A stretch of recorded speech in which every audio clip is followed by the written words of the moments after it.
안녕하세요. 박강범의 임플란트 수술방 56번째 프리뷰를 올려드리도록 하겠습니다. 이 환자분은 75세의 여성분이십니다. 임플란트 형태가 정말 다양하죠. 보시다시피 익스터널 헥스도 있고요. 인터널 헥스도 있고요. 또 뚱뚱한 레스큐 임플란트도 있고요. 또 에너리지도 있고 정말 오랫동안 저와 함께 진료를 해오신 분입니다. 레스큐 임플란트, 레스큐 숏 임플란트에 대해서 아마 아직도 궁금해하신 분이 좀 있을지도 모르겠는데요. 지금 이 숏 임플란트는 2007년에 식립된 겁니다. 거의 이제 20년이 다 되어가는 그런 상태이지만 크레스탈 본 리스폰스를 보시면 충분하겠죠. 그러니까 전혀 문제가 없이 잘 유지가 되고 있습니다. 오른쪽 그 10번대, 17번에 있는 또 와이드 다이아메터 임플란트는 아마 7mm짜리인 것 같습니다. 또 전혀 크리스탈 본에 문제가 없죠. 물론 이런 분들은 되게 리치 폭이 넓은 분들입니다. 그래서 충분한 리치 폭을 갖고 있을 때는 이렇게 짧고 굵은 임플란트가 잘 기능할 수 있다는 하나의 롱텀 팔로업을 보여주고 있습니다. 가운데 어떤 임플란트가 대상이냐, 이번에 라이브 서저리에 사실 22번입니다. 22번이 거의 플로팅이 다 되었습니다. 모빌리티도 커져 있고요. 그런데 보시다시피 그 옆에 있는 21번, 23번도 벌써 한 8년 정도 된 상태입니다. 역시 에너리지도 역시 크리스탈 본을 잘 유지하고 있는 것 같고요. 그렇게 이 플로팅 된 치아가 22번 이렇게 돼 있는 상태에서 우리가 어떤 아나토미를 가지고 있을까요? 임상 사진은 이렇습니다. 전치부 11번과 21번 또 23번의 에너리지 임플란트는 보시면 한 8년 정도 지났지만 그래도 리지가 잘 유지되고 있는 그런 상태이고요. 22번 모빌리티가 심해진 치아는 진지발 리세션이 이 정도 와 있습니다. 이런 경우에는 우리가 어떻게 하는 것이 좋을까요? 가장 쉬운 방법은요, 천천히 하는 겁니다. 그렇죠? 치아를 발치하고 오랫동안 기다리면 어느 정도 진지바가 힐링이 되고, 그 힐링된 진지바를 바탕으로 해서 진지바 라인을 정하고 부족한 뼈를 만들고 이렇게 흘러가는 것이 지금 우리가 알고 있는 가장 스탠다드한 방법입니다. 근데 이런 경우를 그냥 이미디어트로 하고 이미디어트 템포러리제이션을 하고 진지바 잘 올라오게 만들고 이렇게 하면 훨씬 더 쉽겠죠. 그래서 우리가 갖고 있는 지식과 조금 더 어드밴스드된 어프로치가 어떻게 조화를 이룰 수 있는지, 그 결과가 어떻게 될지 한번 여러분과 함께 가시면 좋겠습니다. CT 이미지가 아주 클리어하진 않은데요. 보시다시피 라비알 쪽에 본은 하나도 없습니다. 루트 에이펙스 아래쪽으로도 그렇게 충분한 뼈가 있다고 하기는 좀 곤란한 그런 상태입니다. 그렇지만 우리가 베잘본 임플란트이기 때문에 이 베잘본으로부터 스테빌리티를 얻을 것이고, 그것을 바탕으로 해서 템포럴을 바로 만들 것이고, 이 라비알 본이 없어진 루트 소켓은 컨토리제이션을 할 것이고, 그런데 이 소프트 티슈를 어떻게 회복을 시킬까요? 여러분들과 함께 또 재미있는 라이브 서지를 해보겠습니다. 감사합니다.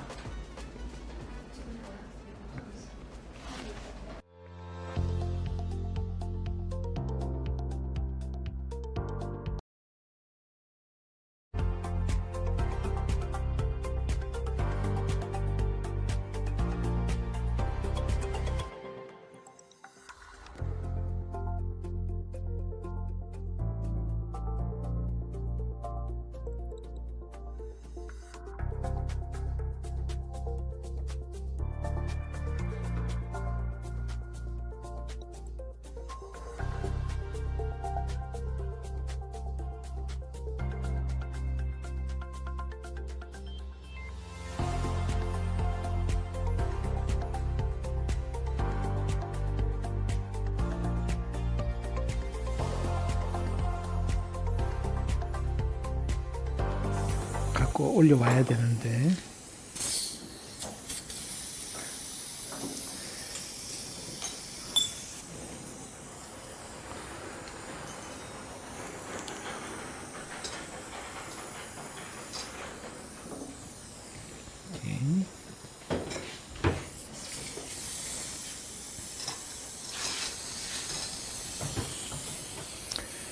얘가 이렇게 거의 지금 모빌리티가 이렇게 많아요.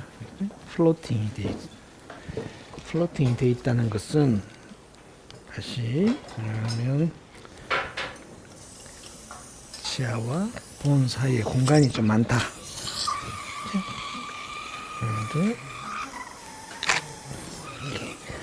그러니까 그라뉴레이션 티슈가 많을 거다. 이렇게 마취는 미리 잘 돼 있고요.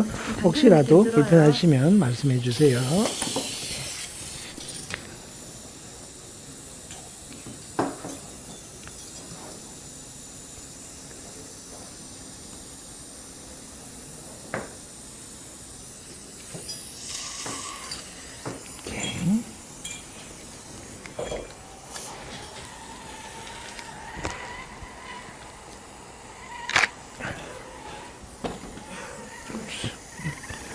이리게이션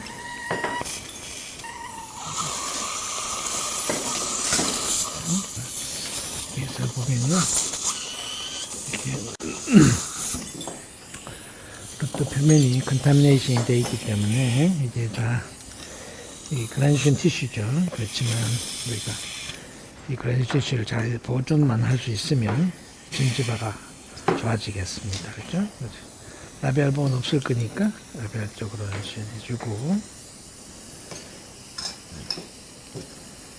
크레스탈 본 따라서 가고 석션 팔라탈 크레스탈 본을 지나갑니다. 이렇게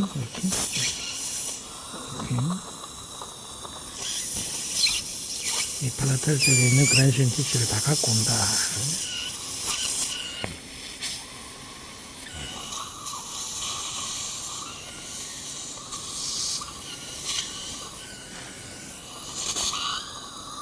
괜찮으시죠? 혹시 불편하시면 말씀해 주세요. 이렇게 보통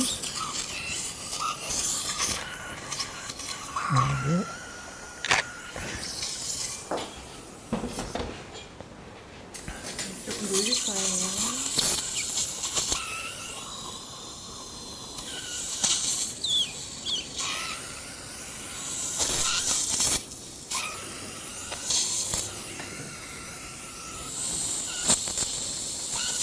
그대로 티슈를 다 밀어서 라벨 쪽으로 갖고 약간 눌립니다. 티슈가 약하니까 본을 긁는 기분으로 이렇게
생각보다 라비알 본이 많이 없어지진 않았네요. 잘 유지되고 있고 굉장히 얇아서 금방 없어질 것 같아요. 석션하지 말고 그대로 두시고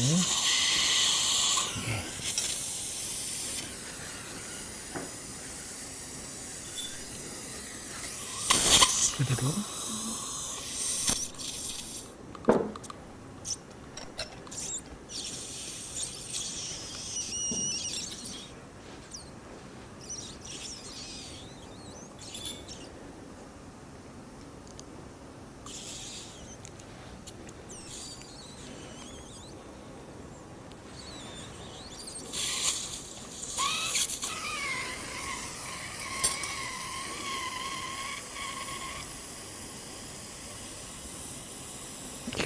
한 번만 살짝 넣고 자, 일단 남아있는 그라뉴션 티슈는 제거하도록 하죠.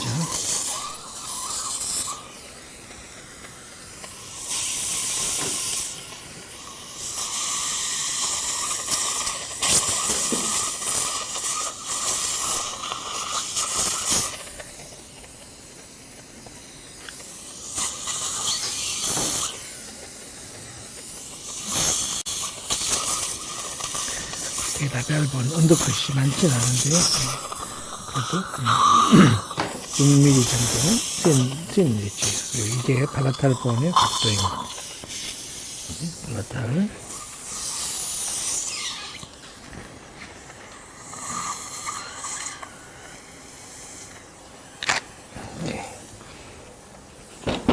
팔라탈 롯데에 따라서 합니다. 조금 진동이 있습니다. 이게 팔라탈 각도니까 라벨 각도면 이렇게 되겠지만 이게 팔라탈 쪽으로 이렇게.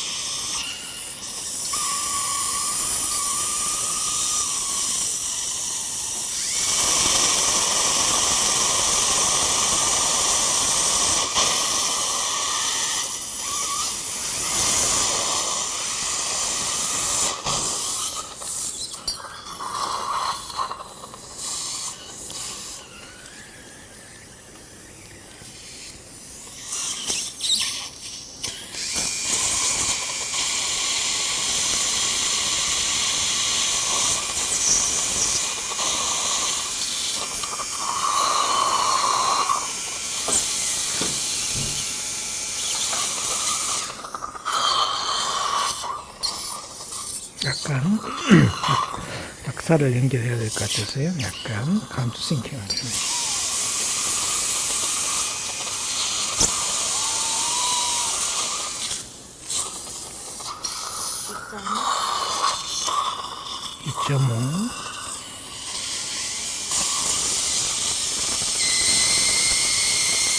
본텐시는 거의 D4에 가깝습니다. 2.9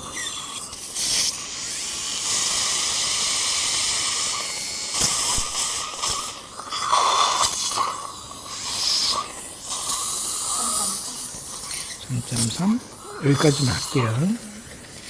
2.8코어에 DT를 쓰면요 이게 4mm가 되거든요. 그래서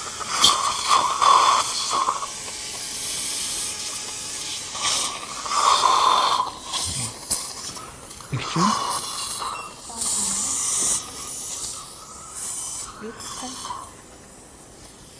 6으로 주시면 되겠습니다. 476입니다. 476. 그런데 496. 잠깐만, 드릴링을 우리가 한 번 더, 드릴 뎁스를 한 번만 더 확인할게요. 드릴링 수업에 3.3.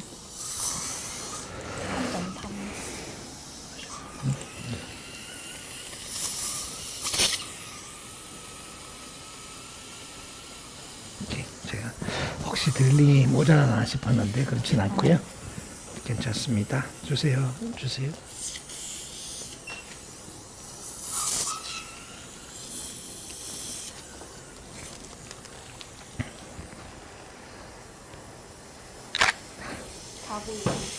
496.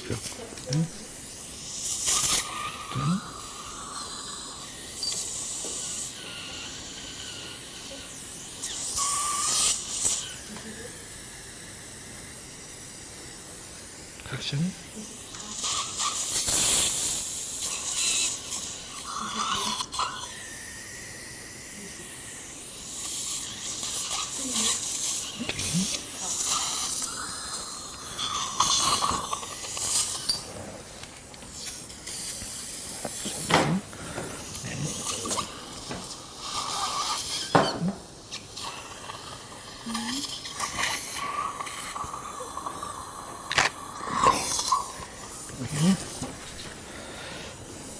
이게 이제 여기 이 플랫한 면이 바깥으로 똑같이 향해야지 이 악사의 앵글이 만들어지는데 플랫한 면을 딱 맞춰서 이렇게 저게 옥타니까 45도 라벨 좀 향하게 12도 악사. 네, 좋아요. 그래서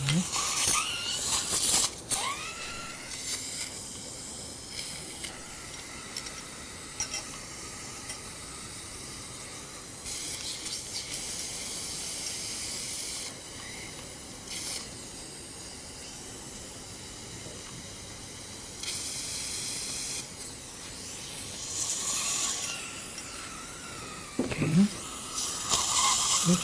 됐어요. 자,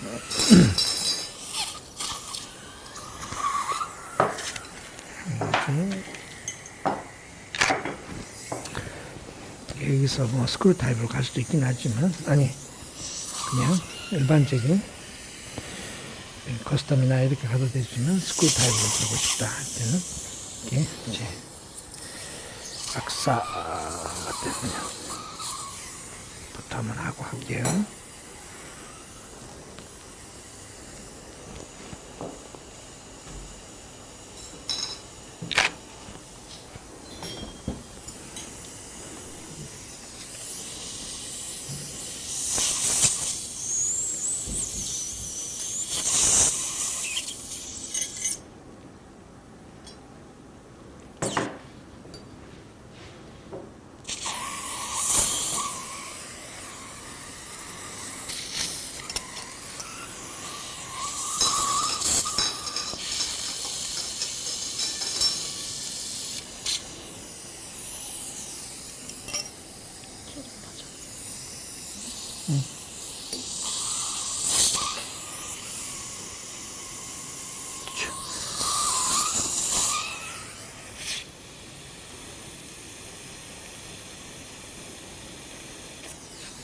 홀더가 있어야 훨씬 편한데, 그쵸?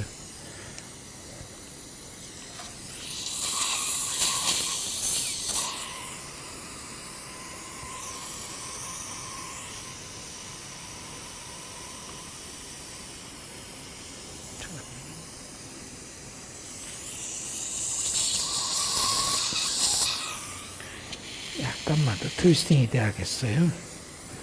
마운트를 다시 줄래요?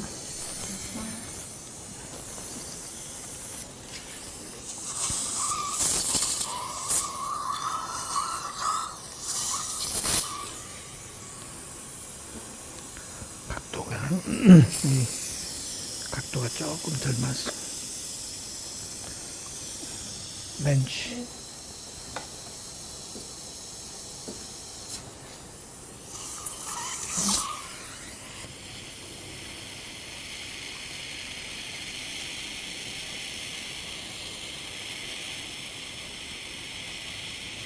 그 정도는.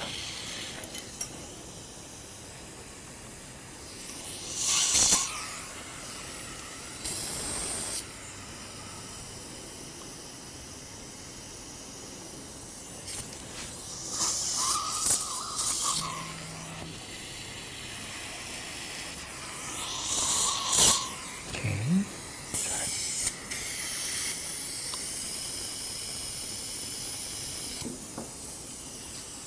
조금 더 갈까요? 조금 더 해볼까요? 여기 있어요. 요거 쓰면 돼요. 이것은, 이게 좀 짧다, 그죠? 좀 짧은데, 이걸 끼우고 돌리면 되는데, 이게 깊이가 있어서, 이게 홀딩이 되질 않네요. 다시 마운트 다시 줄래요? 오케이. 조금만 더 돌아가면 되겠습니다.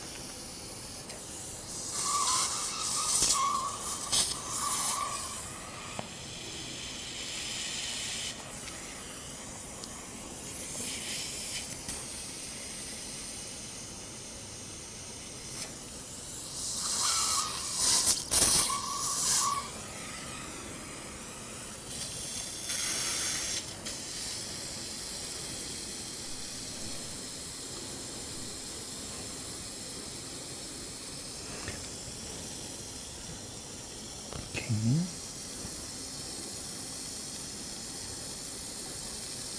오케이.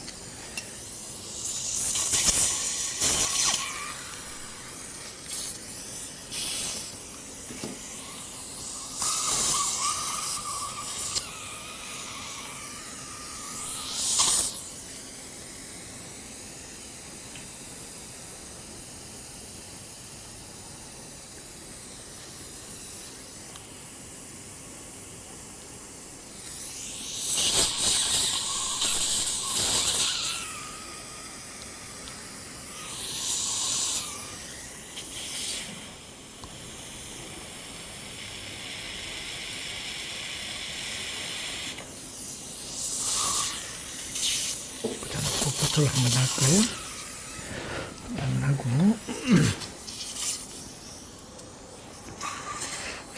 가운데 중심을 하나를 이거 어차피 스크류 리테인더로 만들 거니까 이제 이렇게 가운데 중심을 하나 잡아놓는 게 좋겠습니다. 그리고 좀 타이트닝 하고요.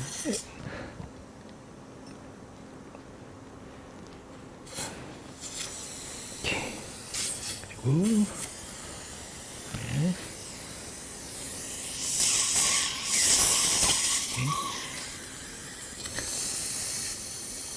스캔 포스트일 수도 있고요. 나중에 임프레션 두고 가야 되겠죠. 이렇게.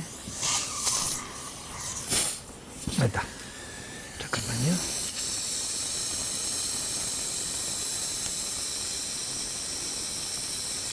이렇게 스부터 한번 하고.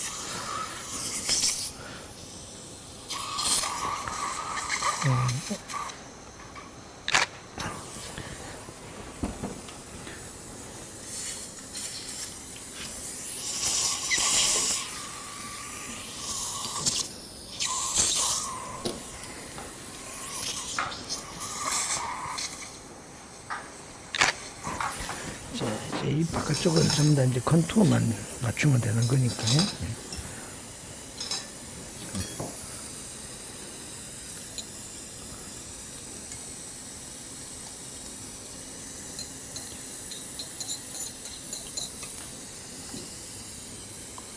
다시. 오케이. 됐어요.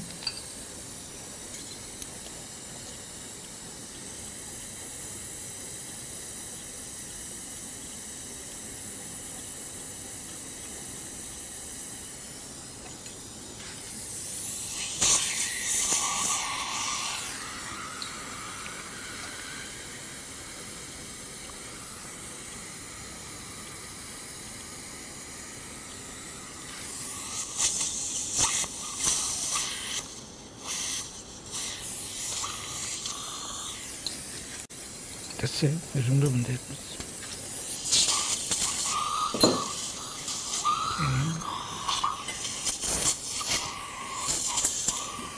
라벨 쪽에 디펙은 거의 없죠.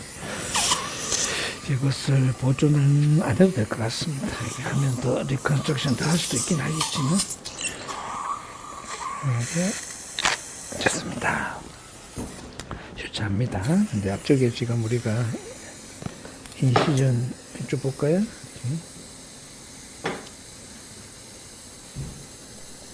자,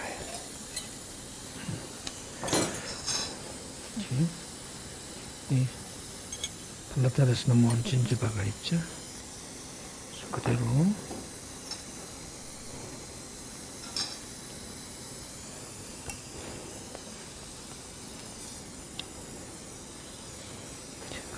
라벨 쪽에 홀딩을 이렇게 자 볼까요? 그러면 안쪽으로 지금 뒤집어져 있는 상태이죠. 소켓이 원래 상태로 다시 돌려놓으면 이렇게 그대로 교체하고요. 안 그러면 뮤코 진지발 릴리징을 당겨 올려야 되는데 뮤코 진지발 정신의 변화가 없이 그대로 갈 수 있어. 오케이, 좋습니다.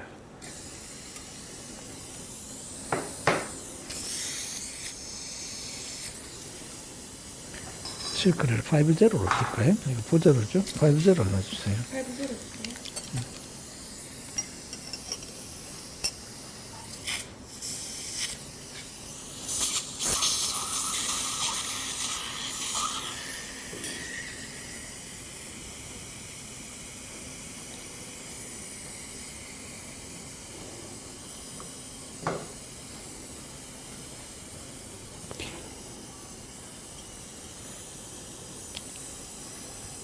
됐습니다. 오케이.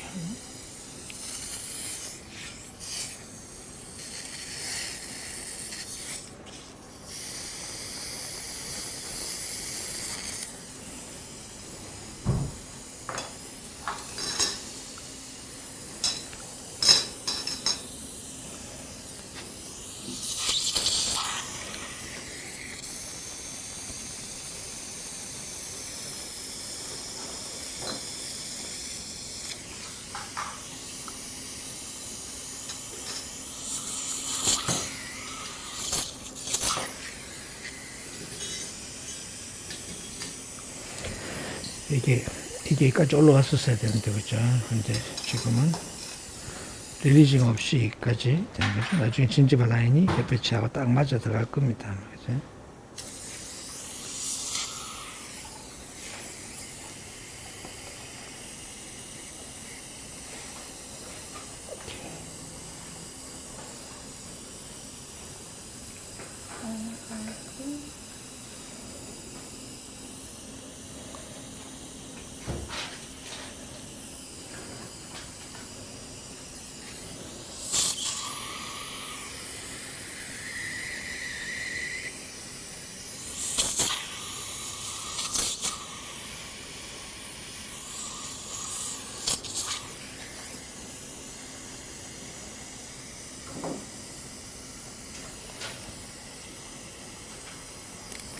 이쪽으로.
저건 지금 이렇게 이걸 다시 스캔을 해가지고 이제 스크루 타입으로 템포러리가 만들어질 겁니다. 그러면 앞쪽에 여기가 거의 플로팅 돼 있어서 안 해도 될 것 같은데 그래도 한번 매트리스 슈츠 한번.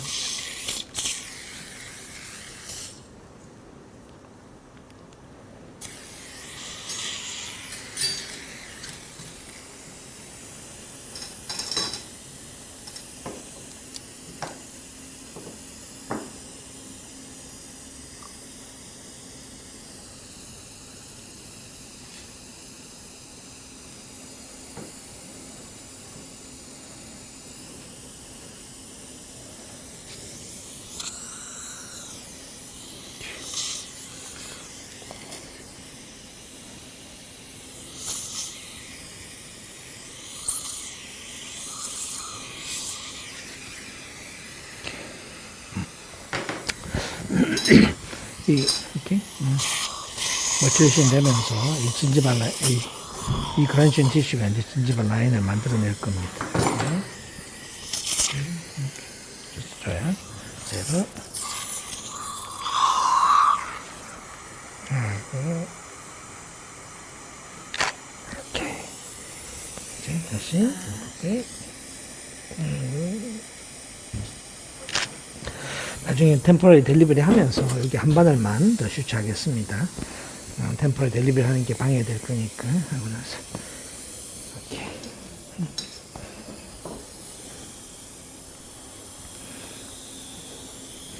이렇게 이렇게 한 바늘만 할까요? 지금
또는 임플란트 포지션, 앵글레이션 이런 것을 어떻게 매니지 하느냐에 따라서 그 멀티플은 그것의 확장이니까 그렇게 뭐 복잡하다고 생각할 수가 없습니다. 그러니까 한 개를 어떻게 잘 하느냐가 전체를 더 잘할 수 있느냐의 기본이 될 겁니다.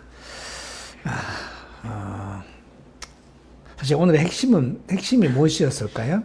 어떻게 지금은 진지발 리세션이 꽤 많이 돼 있었죠. 한 2, 3mm, 3mm쯤 인접치에 비해서 라비알 쪽으로 리세션이 되어 있는데 이 리세션 파트를 어떻게 다시 극복하느냐 뭐 여러 가지 방법이 있을 겁니다. 다시 뭐 플랩을 당겨 올리는 방법도 있을 것이고 커넥티브 티슈 그래프트를 하는 방법도 있을 것이고 뭐 등등 또 딜레이드 어프로치를 하는 방법도 있고 뭐 이긴 하겠지만 오늘처럼 약간의 모빌리티를 가지고 있는 치아라면 이제 팔라탈에 치아 주변에 그라뉴션 티슈가 이렇게 형성되어 있겠죠. 이 소켓에 있는 그라뉴션 티슈를 활용한다 하는 측면이 오늘의 사실은 포인트라고 보실 수가 있겠습니다. 예전에는 제가 체어 사이드에서 바로 템포럴까지 만드는 것을 많이 보여드렸는데요. 그렇게는 주로 시멘테이션 타입은 그렇게 하기가 쉬운데요. 스크루 타입은 사실은 스크루 타입의 보철물을 제가 많이 하려고 하는데 저 사이드에서 바로 하기가 힘들어서 이렇게 스캔하고 나면 그 스캔 모델상에서 스크루 타입으로 보철물을 만드는 것이 훨씬 더 사실은 예쁘고 서브진지발 컨투어를 만드는 것도 더 좋겠죠. 그래서 오늘 악사를 사용하고 그 악사 위에 오늘 지금 스캔을 바로 하고 밀링을 해서 한 개짜리니까 금방 하겠죠. 그래서 델리버리까지 스크루드 리테인드로 보철물을 만들어 드릴 겁니다. 참 질문을 보면서 다시 말씀을 드릴게요. 먼저 이 원장님 아리 브로셔 혹은 정례집에 있는 보철 컨셉의 BOPT 개념을 추천한다고 나와 있는데요.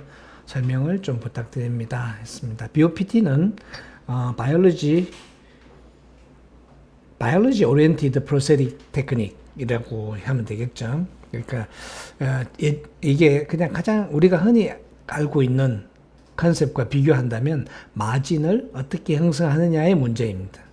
지금 우리 자연치아에서는 어떻게 하죠? 자연치아가 이렇게 위로 올라올수록 이렇게 이머전스가 생기죠. 이제 더 뚱뚱해집니다. 그것을 프레퍼레이션하고 보철물의 마진을 적절한 강도를 가질 수 있도록 형성해 주기 위해서 우리가 보통은 이렇게 샴퍼 또는 숄더 또는 이렇게 나이프 엣지를 마진을 만들어 주게 되는데 이 개념이 임플란트에서도 똑같이 적용되어야 되느냐?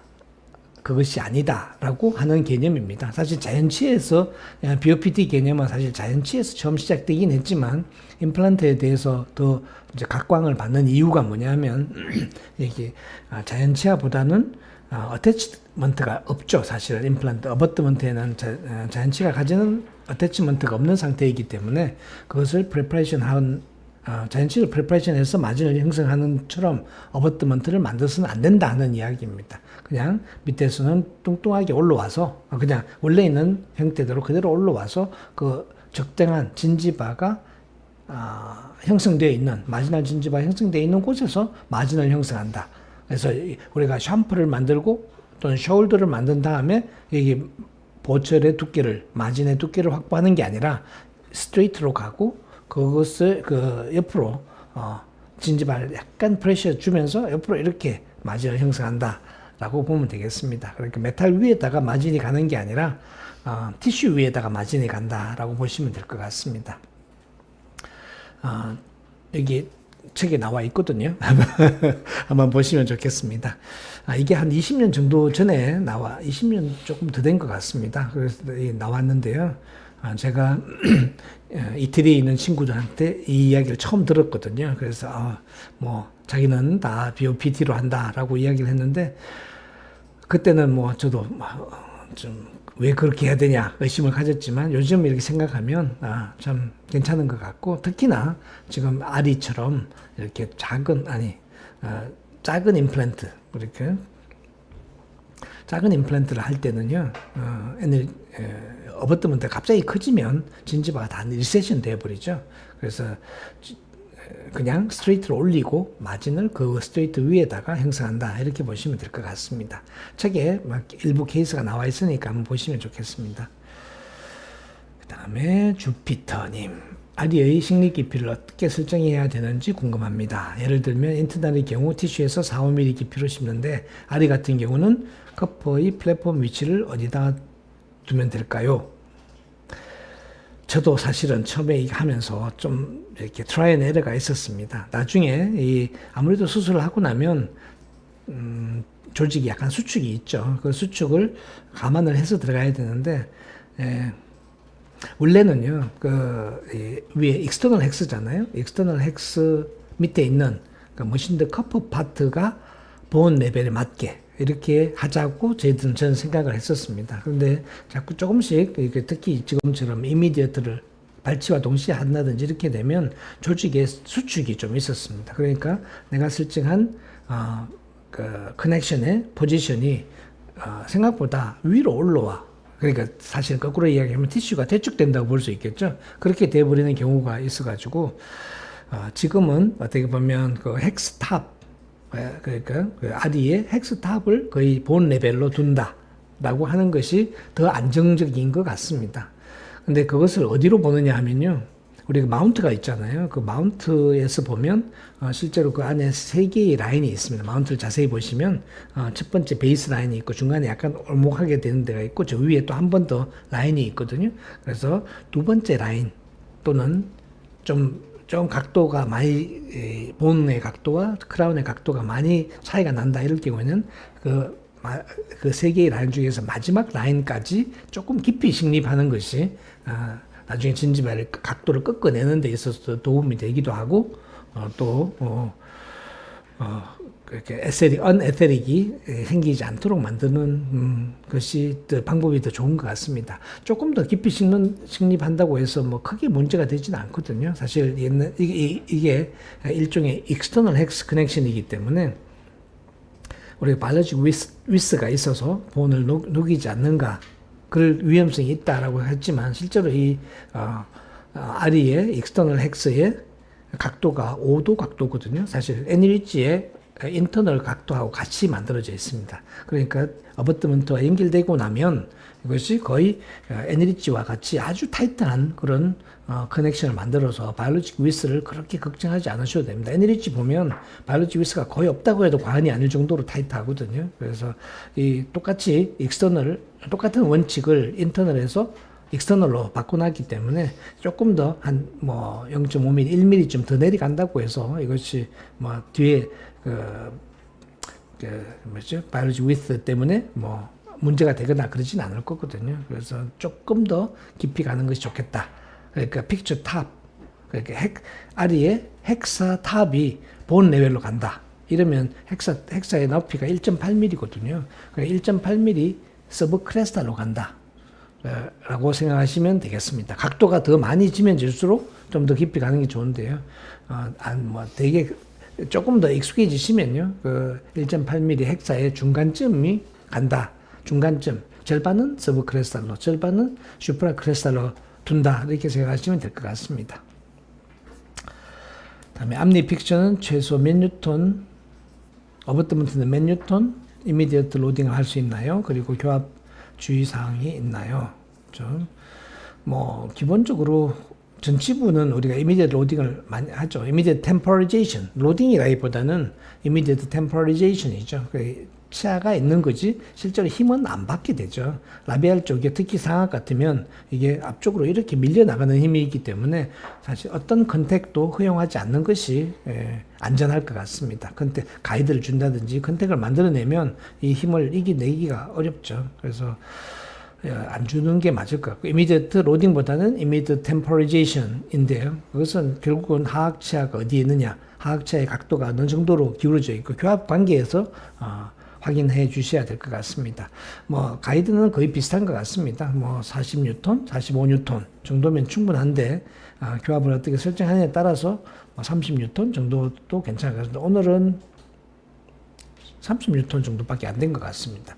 왜 위쪽은 본이 있는데요. 저 아래쪽에 베이잘본 쪽에는 본이 되게 속됐습니다. 거의 D4 본에 가까웠거든요. 그래서 제가 한 반 단계 언더 드릴링을 했는데도 불구하고 위쪽에 들어가면서는 스테빌리티가 좋았는데 쭉 들어가서 이 스레드 파트가 배잘 부분 쪽으로 빠지니까 조금 더 떨어졌습니다. 그래도 교합 설정에서 그렇게 힘을 안 받도록 해주셔야 되겠죠. 그리고 커프의 플랫폼 위치를 어디다 둘까요? 아까 말씀 이제 서브 크레스탈 조금 내려가는 것도 좋을 것 같습니다. 앞니 픽션은 몇 뉴턴, 어버트부터 몇 뉴턴 이미디어트 로딩을 할 수 있나요? 뭐 같은 말씀이죠. 되게 우리가 그 한창훈 원장님이 만들어 주신 그 그래프가 있거든요. 몇 뉴턴에 이미디어트 로딩을 할 수 있고 또 몇 뉴턴이면 약간 딜레이 로딩을 하고 뭐 몇 뉴턴이면 조금 노멀 로딩, 흔히 이야기하는 뭐 3개월 뒤에 로딩하는 그런 식으로 하자고 그 도표를 하나 만들어 놓은 게 있습니다. 저희 배 혹시 영업팀이 있다면 그 한 도표가 있으니까 요청하시면 되겠는데 전치부 같으면 힘을 구치부처럼 많이 받지는 않죠. 로딩이 아니라 템퍼리제이션이죠. 템퍼리만 유지하는 정도이기 때문에 그렇게 뭐 저 같으면 한 30뉴턴 이 정도만 해도 그냥 그냥 템퍼리를 해드립니다. 물론 씹지 마세요라고 주의를 드려야 되겠죠. 그래서 얼마나 쪼아 넣느냐 하는 것은 어떤 분들은 뭐 크게 걱정하지 대신에 토크렌치를 쓰지 않고 핑거 포스로 마시면 됩니다. 20뉴턴 미만, 15뉴턴 정도 미만이겠죠. 손으로만 하게 되면 그 정도 힘에서만 되면 되고 어버트먼트와 픽처 사이의 커넥션이 역시 오도 테이프가 되어 있기 때문에 손으로만 쪼아도 어버트먼트가 빠지지 않습니다. 즉 스크류 진행이 생기지 않는다고 생각하셔도 좋을 것 같습니다. 그 다음에 그레고리 김 선생님, 육아 조직은 드레싱 개념으로 두는 건가요? 추후에 골리식 부에 영향을 미치지 않을까요? 아주 좋은 질문을 해주셨습니다. 육아 조직을 드레싱 개념으로 주는가? 지금 바깥 라벨로 나온 육아 조직 말씀이죠. 네, 이것은 그냥 소프티슈로 변환될 겁니다. 사실은 우리가 소켓 치아를 감싸고 있는 소켓이 이렇게 있었죠. 제 손이 육아 조직입니다. 그렇죠? 근데 이것이 치아를 만나고 있는 이 안쪽 손바닥 쪽은요, 그 인플라메토리 티슈가 있습니다. 근데 손등으로 있는 이쪽은요, 본을 접하고 있죠. 본을 접하고 있는 본 쪽은요, 이 박테리아가 거의 없습니다.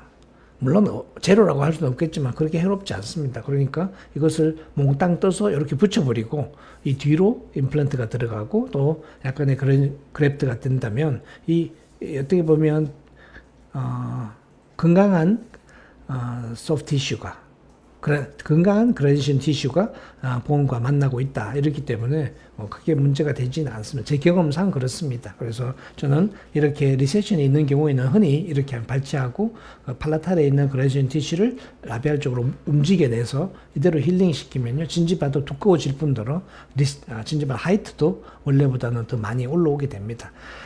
제가 예상하기로는 이 케이스는 거의 정상적인 진지발 하이트를 가질 거라고 생각을 합니다. 인접치하고 거의 밸런스를 맞추게 될 겁니다. 안 그래, 예전에는 이것을 다시 맞추느라고 또 소프티슈 그래프트를 또 했거든요. 그런데 그럴 필요가 없이 팔라탈에 있는 그래프티슈를 최대한 활용을 해서 이렇게 밀어내면 훨씬 더 쉽게 하고 추가 수술 없이 잘 아이디어가 잘 만들어지는 것 같습니다.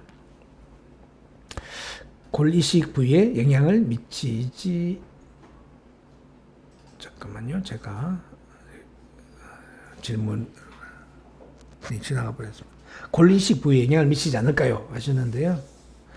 골 이식이 아니죠. 우리가 이제 헷갈려야 하는데요. 우리가 오세인트레이션에 필요한 나사 부분, 표면 처리가 되어 있는 나사 부분은요, 완전히 본 속에 들어갔습니다. 위에 노출된 것은 머신드 서피스죠.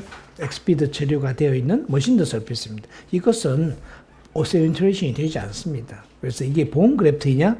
제가 그래프트는 했죠.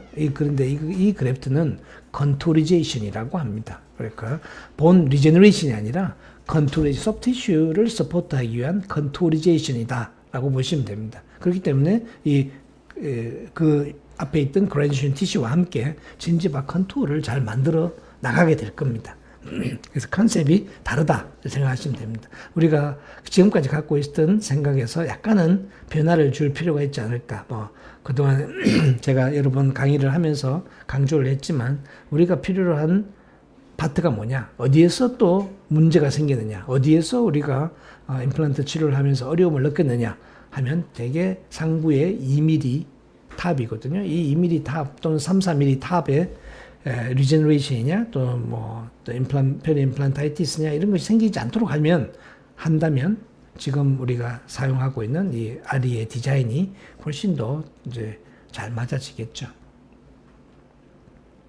21번이 아니라 22번 같아요. 제가 말을 잘못했군요. 22번 맞습니다. 22번입니다. 강석기 원장님, 네, 전치부 픽처 종류는요?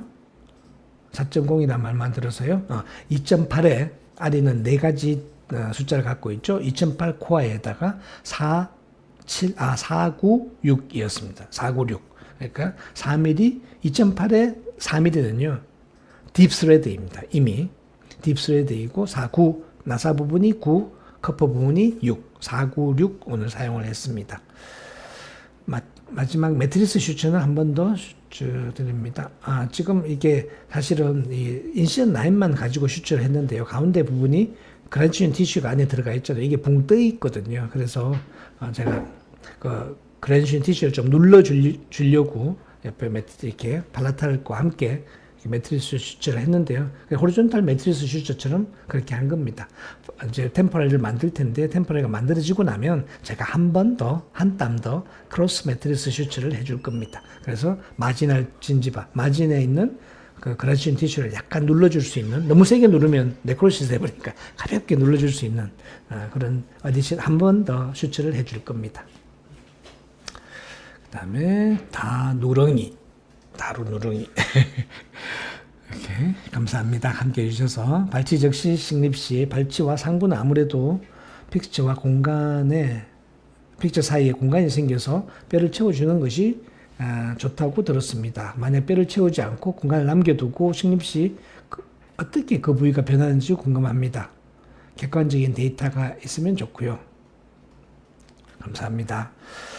이게 이제 우리가 immediate implant placement의 바이올로지를 그 immediate implant placement를 설명하는 책들은 상당히 많이 나와 있습니다. 그래서 이것을 조금만 보시면 될 것 같은데요. 기본적으로 보면 일단은 소켓의 외형이 건강하다고 해요.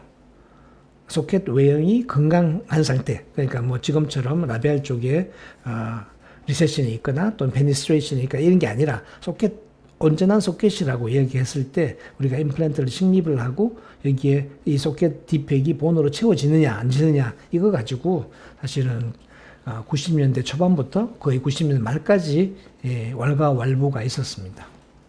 근데 그 결론은 뭐다?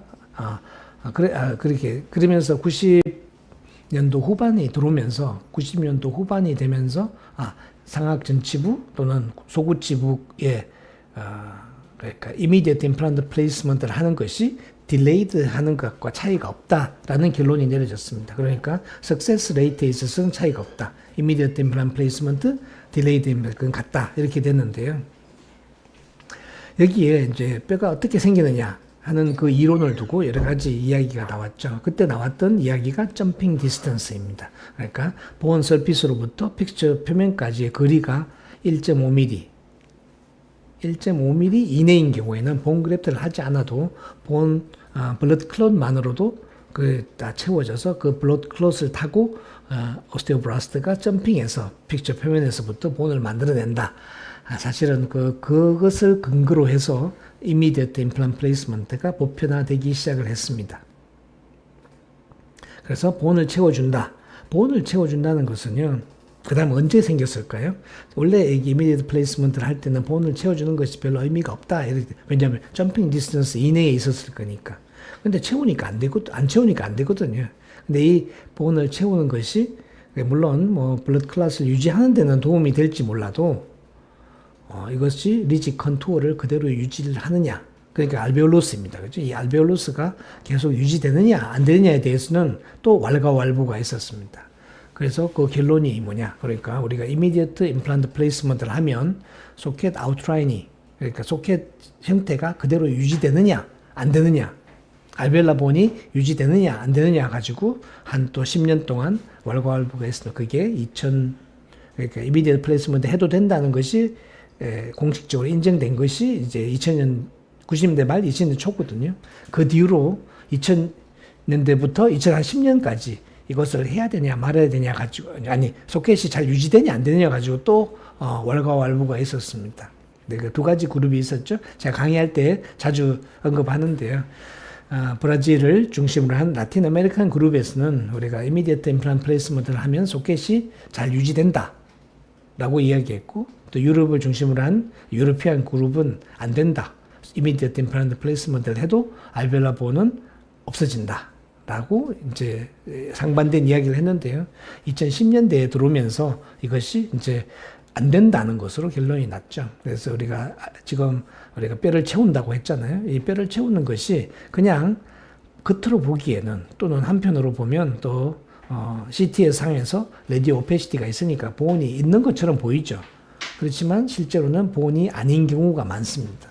어떤 본을 쓰냐에 따라 다르겠죠. 바이오스나 또 신세틱 이런 걸 쓰게 되면 거기에 레디오 오페시티가 있으니까 본이 있는 것처럼 보이지만 실제로 한번 열어보시기 바랍니다. 한번 여러분이 하신 케이스를 한 5년쯤 지난 다음에 열어서 한번 이렇게 들어가 보시면 그게 돼 있나 안 됐나 확인할 수 있습니다. 제 경우에는 돼 있는 경우도 있었습니다. 물론 있지만 실망스럽게도 절반 이상에서 안 됩니다. 그러니까 본 그래프트는 했지만 실제로 알베올라 본 소켓 월은 다 없어졌더라 이 말이죠. 그러니까 이게 이미디어트 하는 것이 소켓의 형태를 유지를 시키지 수 있는 근거는 뭐냐 하면 우리가 넣는 본 그래프트 머티리얼입니다. 오늘도 제가 본 매트릭스를 넣었죠. 본 매트릭스가 본이 되라고 넣은 거 아닙니다. 리지 컨투어를 유지해라 라고 넣어주는 겁니다. 그죠? 그런 이야기입니다. 뼈를 채우지 않고 공간을 남겨두면 어떻게 되나요? 뼈를 안 채우면요, 팍 꺼져버리죠. 왜냐면 알베올라 본은 싹 없어지니까. 그래서 특히나 뭐 우리가 뼈가 더 잘 자라고 조금 더 예지성이 있는 진료라는 것이 뭐 오토지너스 본을 할 수도 있고 또 뭐 알로그래프트를 쓰기도 하고 뭐 이렇게 하지만 그것은 거의 다 없어진다고 보셔야 됩니다. 거의 다 없어집니다. 아주 이상적인 공간이 있는 경우를 제외하면 없어진다고 해도 과언이 아닙니다. 어떤 경우는 되겠죠. 근데 그 확률적으로 봤을 때는 저는 기대하지 않는 것이 더 낫다. 되면 정말 재수고 안 돼도 본전이다. 이런 진료를 하는 것이 훨씬 더 예지성이 높은 진료라고 할 수 있겠죠. 객관적인 데이터 논문이 꽤 많이 있습니다. 그래서 논문을 한번 서치를 해보시면 좋은데 요즘은 뭐 펀메드 이런 데 잘 나와 있으니까요. 몇 가지 키워드만 치시면 그 리스트가 쭉 나와 있을 겁니다. 잘 안 된다는 겁니다. 그렇기 때문에 본 리제너레이션, 소켓 리제너레이션이라는 말을 저는 이제 사용하지 않습니다. 소켓 컨투리제이션. 그러니까 컨투어를 진저바 컨투어 만들어주는 거지. 거기에서 이게 본이 리제너레이션 돼서 그것이 픽처 오센트레이션이 되고 되는 경우도 있죠. 물론 근데 저는 하프 앤 해프라고 봅니다. 그래서 되면 안 되지만 안 되면 어떡하죠? 정말 곤란한 것이 우리들이잖아요. 그래서 안 돼도 된다. 안 돼도 되도록 만든 것이 사실은 이 아리입니다. 그리고 번외 질문입니다만 원장님께서 안경을 안 끼시는데 노안이 와서요. 다행스럽게 안경을 끼고 있으면 제 컴퓨터 화면이 잘 안 보입니다. 벗으면 잘 보입니다. 그리고 그래서 수술하는 데는 안경 벗고 해도 그 문제 없이 잘 보이는데요. 뭐 치아를 다듬거나 해야 될 때는 루페를 낄 수밖에 없고요. 그렇습니다. 건강 관리 별로 하는 거 없습니다. 이제 젊을 때부터 우리 포지션, 허리 위치, 뭐 목의 위치를 잘 관리하시는 게 중요합니다. 포지션 잘 잡으시려고 노력하셔야지 나중에 허리, 목, 눈 문제가 덜 생기겠죠. 다음에 볼리돌님, 볼리아이돌 11번, 21번이 스플린팅 되어 있는데 특별히 스플린팅 한 이유가 있으셨는지요? 구치부와 전치부 스플린팅 해야 될 때 딱히 가이드라인이 있는지.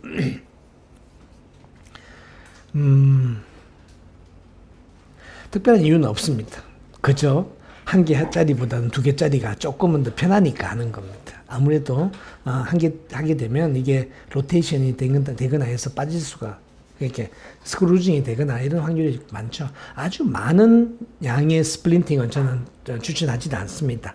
3개짜리를 치아 픽처를 3개씩 립하고 스플린팅 하면 가운데 임플란트가 나빠지는 경향이 상당히 많이 있습니다. 논문도 꽤 많이 있죠. 근데 2개짜리는 큰 문제는 없는 것 같습니다. 그래서 아무래도 우리가 임플란트의 안티 로테이션 피처가 있긴 하지만, 특징들이 있긴 하지만, 이게 그래도 스크루징이 생길 확률이 2개 연결하는 것보다는 훨씬 더 많겠죠. 그래서 신미를 주장하시는 분들은 다 싱글로 하시긴 하는데, 저는 프랙티컬한 것을 더 좋아합니다. 뒤에 가서 문제가 안 생기도록, 작은 문제가 덜 생기도록 하는 것이 임상에 더 중요하겠죠. 구치부와 전치부를 스플린팅 한다 할 때는 구치부는 별 똑같습니다. 원칙은 거의 같이 갑니다. 싱글 해야 될 때는 조금 더 신경을 써서 만들어야 되겠죠. 그 다음에 배 선생님, 21번 아리를 약간 디스탈로 심었는데 플라스틱 어버트먼트에서도 커스텀하고 임시차 상태에서도 계속 임시차가 탈락해요. 대합치 교합을 조정했는데 이래서 스트레스입니다. 디스탈로 심었는데 이가리가 없는데도 많이 걸려서 스크루징 되면 안 되는데, 사실은 될 수가 없는데 엑스레이 한번 저한테 보내주실래요? 아마도 지금 이 아리는요, 이 커퍼 아니 그 헥사가 1.5mm죠. 헥사가 높고 그리고 5도 각도를 갖고 있어서 정상적으로 만일에 어버트먼트가 연결됐다면 스크루징이 되지 않습니다. 안 돼야 되는 것이 맞습니다. 제 생각에는 약간 틀어져서 들어가거나, 그러니까 제 정 위치가 안 됐다는 이야기입니다. 안 그러면 위에 아리의 헥사가 망가졌거나 둘 중에 한 가지일 겁니다. 한번 엑스레이를 한번 보여주시면 감사하겠습니다. 그 다음에 선생님 안녕하세요. 치조홀 내에 유가 조직을 제거할 필요는 없습니까?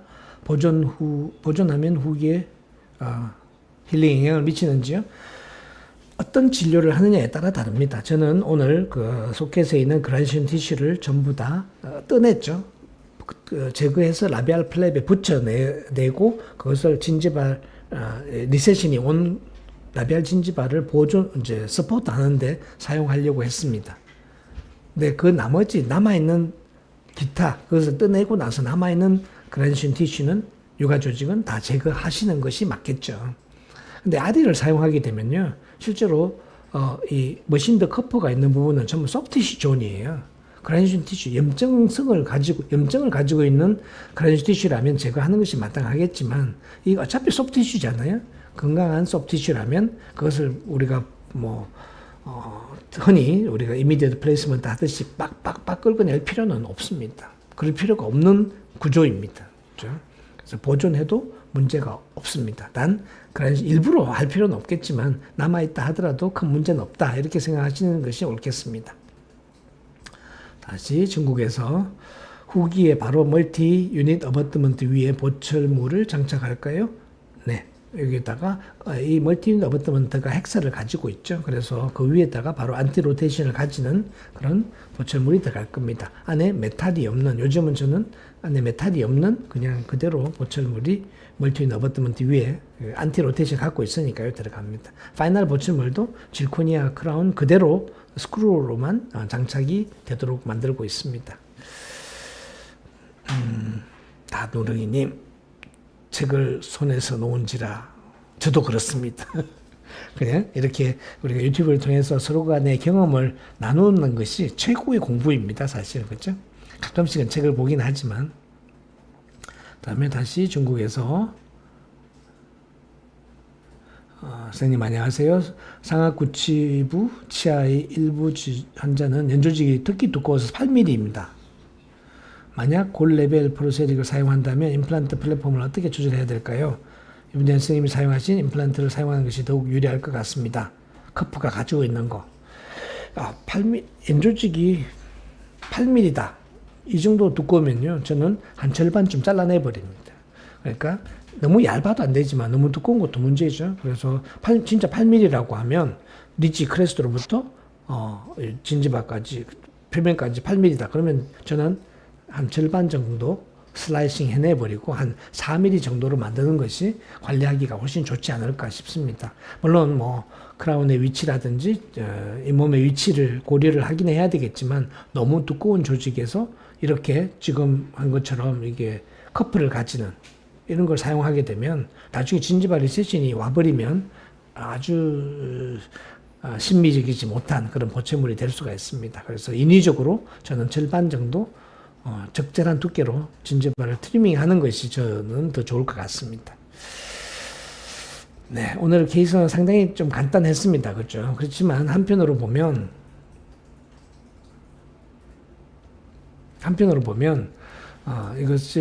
이런 개념의 확대가 풀마우스로 다 넘어가는 거, 멀티플이 되고 풀마우스로 이렇게 확대가 됩니다. 그래서 한치아를 잘 하는 것이 사실은 멀티플 또는 풀마우스도 더 잘할 수 있다. 그래서 바이올로지컬 개념을 잡는 것이 더 중요하겠죠. 나중에 보철물이 다 완성되고 나면 아마 여러분께 다시 올려드릴 텐데, 제 생각에는 진지바 라인이 지금 다시 어디셔널한 본그래프트를 안 했죠. 그죠? 그냥 우리가 팔라탈에 있는 그라이신 티슈를 앞쪽으로 움직여낸 것밖에 없지만, 아마도 추가적인 조치가 없어도 인접치와 어울리는 그런 진지바 라인이 다 저절로 형성되어 있을 거라고 저는 믿습니다. 네, 오늘도 함께 해주셔서 대단히 감사합니다. 수고하셨습니다.